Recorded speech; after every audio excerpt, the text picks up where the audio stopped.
is the first story we're going to cover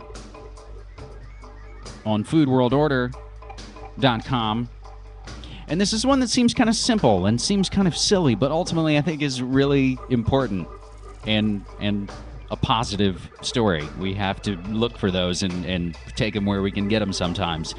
But coming from allgov.com, wheat bread sales top white bread for the first time. First time in consumer history. Americans are buying more wheat bread than white bread. From July 09 to July 10, sales of wheat bread increased 0.6%, totaling $2.6 billion, as white bread sales declined 7% to $2.5 billion. Americans seem to be turning to wheat bread for its healthier nutritional value. Declining sales of white bread have hurt longtime producers like Sara Lee, whose sales dipped 10% from last year. The company is reportedly up for sale. Other brands that are hurting include Hostess's Wonder Bread, I would say the ugly king of unhealthy white bread. They're down 5%. And Bimbo's Stroheim, Bimbo's actually being, I believe, a Mexican company, they're down 6%. And the photo that I include links over to daveskillerbread.com. And they're an independent bread company here in Portland, Oregon. And this is something, again, that we get into in the latest newworldnextweek.com about the wheat bread. You can find his whole story. There's a great, actually, 10-minute little bio video done on Dave.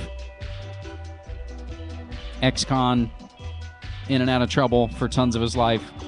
Long story short, turned it around, got into the family business, and started his own bread label. I eat it every day. I wholeheartedly endorse Dave's Killer Bread. And, again, I feel fortunate to be, at least currently, in a place that has so much locally produced food that is of good quality. Non-GMO, totally organic, and it's local.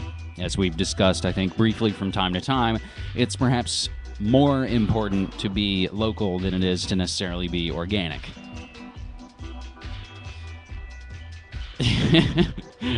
And I guess that segues nicely into our next story from naturalnews.com. Junk food-addicted rats would rather starve than eat healthy food.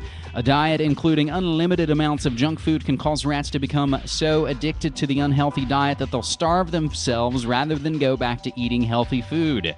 In a series of studies conducted over the course of 3 years and published in the journal Nature Neuroscience, Scripps Florida scientists Paul Johnson and Paul Kenny have shown that rats' response to unlimited junk food closely parallels well-known patterns of drug addiction, even down to the changes in brain chemistry. Quote, "What we have are these core features of addiction, and these animals are hitting each one of these features," end quote, Paul Kenny said. And this is a follow-up on some of the work that these guys were doing. I believe we briefly reported at some point in the last couple of months that it already was mimicking something like being addicted to heroin. Our next post from the BBC, cattle cloned from dead animals to produce that memorable taste. The head of America's leading animal cloning company has told BBC News that European farmers will fall behind the rest of the world unless they're allowed to use cloned livestock for milk and beef. Our science correspondent Pallab Ghosh has been to the United States to follow the trail of the cloned cattle from the laboratory to the plate. Just 1 day old, this newborn calf takes its first tentative steps into what some say will be a brave new world for American agriculture. His father was a clone. Around him, a fellow offspring, nurtured by their natural mothers, but sired by genetically superior cloned bulls. The herd is part of an experiment by one of America's leading meat producers. His aim is to raise the standard of the great American steak. The notion behind what we're doing here is that we want to find that animal that created that great steak. And once we find that animal, we want to reproduce it. So could these be the perfect steaks? They're from the Simplot Ranch, cuts from the offspring of clones whose meat has been judged to be of exceptional quality. 2 years ago, the US Food and Drug Administration said that meat and milk from cloned animals was safe to eat. Since then, food from the offspring of clones has entered the human food chain, and here, people seem to like it. These balls were cloned from the carcass of a dead animal. It was only when it was dead that specialist tasters could tell that its meat was of exceptional quality. Although the technology's further down the line here, most Americans don't know about it, and Whole Food supermarkets refuse to sell the meat originating from clones. A lot of customers in the United States are oblivious of it. You don't hear about it much in the media. And then when you're talking about cloning, if you tell them what that is, they look at you and say, oh, you're kidding. They're not doing that, are they? Why would they?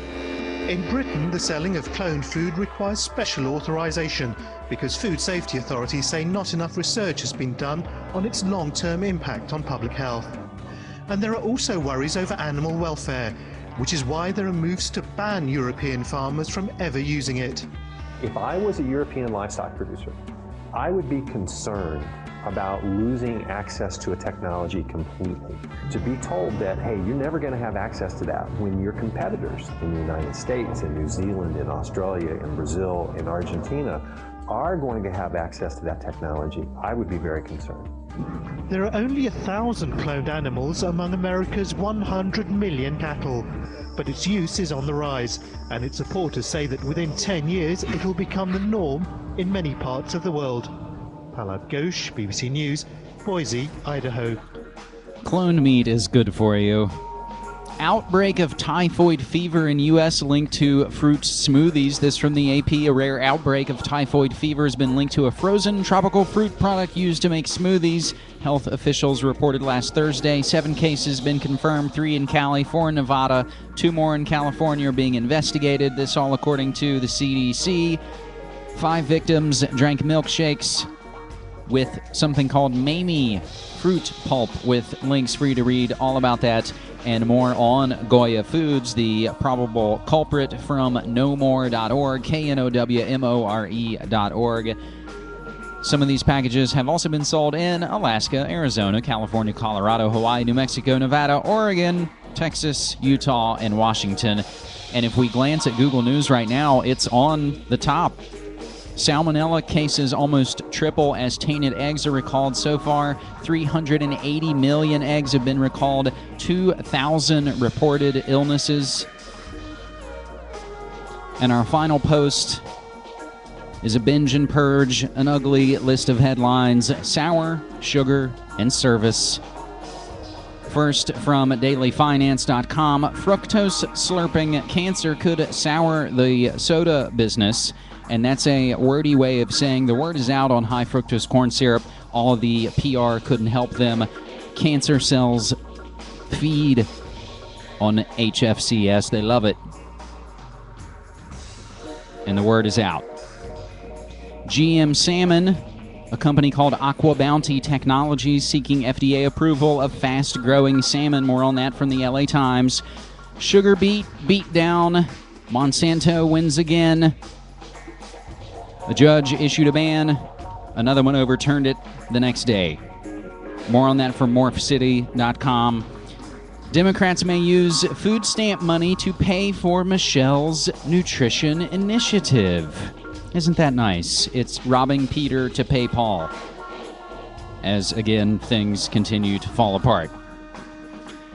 And let the meat cake becomes more and more apt as the weeks go by. U.S. food crops absorb toxic pharmaceuticals and personal care products from treated wastewater. More on that from naturalnews.com. WIC, women, infants, children, should include more organic, says the Senate. However, the Congress disagrees. More on that from naturalfoodsmerchandiser.com. And as if you didn't know, Ben & Jerry's natural ice cream is, of course, filled with unnatural ingredients, again, from naturalnews.com. And we're going to go out with 2 bits of satire. The first from farmwars.info, launching their public service announcement campaign. This is a public service announcement. Hot, dry, and thirsty? Summer got you down.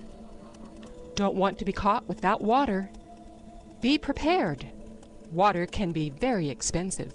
and FEMA wants to help. FEMA is now making available to residents of Agenda 21 Human Habitat Containment Areas the official FEMA 2010 Water Rationing Card, which is redeemable at your local retailer for drinking water any time of the day or night for a modest fee. So don't be caught high and dry. Be sure to carry your official FEMA water card with you wherever you go, so that you can have access to this valuable commodity without having to pay exorbitant black market prices. Don't be just another dehydration statistic. Have a safe day, and don't forget to hydrate. This public service announcement is brought to you by farmwars.info. Any resemblance to reality is purely coincidental. That's the, I believe, first installment from their new Welcome to the Future series of tongue-in-cheek PSAs, public service announcements. And as I believe we've said, we hope to have an interview with Barbara from farmwars.info coming very soon as an exclusive for foodworldorder.com. And like I said, we have 2 bits of satire, and that's how we're going to go out on this B-side, episode 182. It's August 20th, 2010. My name's James Evan Pilato. I'm your host and webmaster of the site and show, MediaMonarchy.com, as well as CyberspaceWar.com and FoodWorldOrder.com. Of course, reminding you, as always, don't hate the media. Become the media. And we go out with a bit of satire from the one and only Onion. And you got to stay and catch the end about the all-seeing eye at the capstone of the pyramid as Starbucks begins sinister Phase 2 of their operation. Take care. It's the Onion Radio News. Starbucks begins its sinister Phase 2 of operation. This is Doyle Redland reporting.